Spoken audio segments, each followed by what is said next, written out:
Hey friends out there, Rob here. Have you been wondering about lights that you might use for the Fujifilm Instax Mini Evo compared to the X1000 by Panasonic video camcorder? Have you wondered if the TL70 is still good to go in 2023? These are your questions that I'm going to answer today and a couple of more. Let's jump right into it. I always try to answer your questions. Leave a comment down below. I'll hit it up. Also, shameless plug as we go forward here. If you find this helpful and you want to support the channel, hit those Amazon or PayPal links down below. Okay, enough said. This is coming in from retro__Mike. And he asked, hey, do you still recommend the light cube attachment? And he did that on the 5 things I hate about the Fujifilm Instax Mini Evo camera review that I posted. You guys know how YouTube works. There's some clickbaity kind of titles and stuff goes on, but what that video really does illustrate what I don't like about this camera, and where I think Fujifilm really kind of stubbed their feet a little bit and didn't really do what they could buy for us. We got a flash, an LED flash, that's nowhere near bright enough for Instax photography. Instant photography requires a lot of light. They figured they could get away with it because this is a digital camera and it's a hybrid digital capture, analog print using a light and LED printer to make the Instax Mini Evo print from a digital image.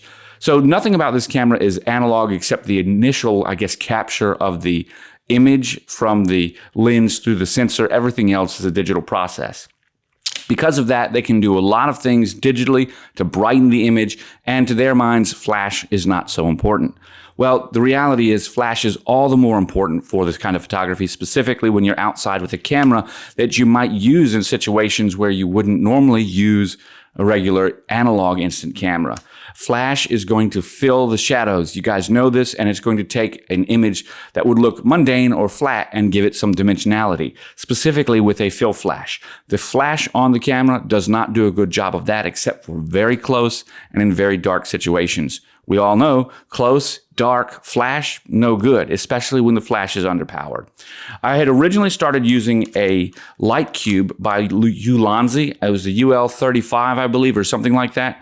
It was a clone of the LumCube light cube that they had, which is around $100. I didn't want to spend $80 or $100 or whatever the price was, so I bought the Ulanzi, and it worked very well. It's small, it's a different form factor.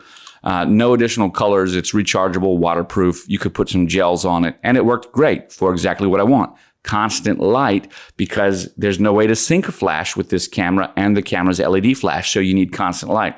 However, I reached out to, Welight reached out to me and asked, hey, would you give this a try on your Instax Mini Evo? We'd like to send you some just to see what you think.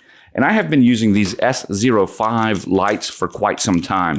I like them because they're small and pocketable. They've got about a 90-minute runtime on your average use case. If you're doing white light, maybe they don't last quite as long as 90 minutes, but they do run with USB power, and they are extremely bright. I'm going to turn this one on right here. Maybe you can see some of the brightness. This is just coming in, and we're at about 100% brightness right there, and look what it's doing to my face. Even from back here, you can see how the light is lighting my face. There's another nice thing that it's got to it, is that it does have different channels that you can use wirelessly. So you can sync these to your phone via an app and use them wirelessly.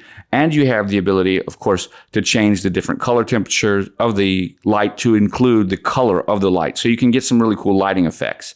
When you compare all those things for about the same price as the Ulanzi, this is a no-brainer. Yeah, true, it is bigger, and it does fit on your camera a little bit larger, but it fits in the pocket easily, it doesn't snag, and a bigger light source specifically helps this kind of camera when you're doing a selfie-style shot or more portraiture type of work. You're going to find quite a bit of use for this even out in a bright sunlight day within 4 or 5 feet, 6 feet on max brightness with white light, or light that might match the shooting situation, and you're going to enjoy it. And it's going to make your photos just better, more long-lasting, and more usable, because it is saving that digital image on the camera that you can print or put on your computer.